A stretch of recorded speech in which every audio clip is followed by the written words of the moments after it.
আমরা একটা ওভেন খুলতেছি।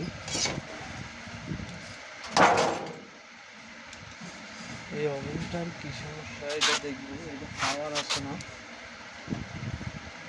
এখন পাওয়ার কোডটা নিলাম।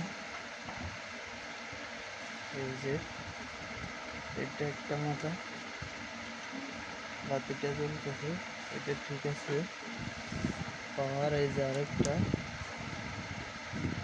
এটাও ঠিক আছে, জ্বলতেছে। এখন এটা পাওয়ার আসে না।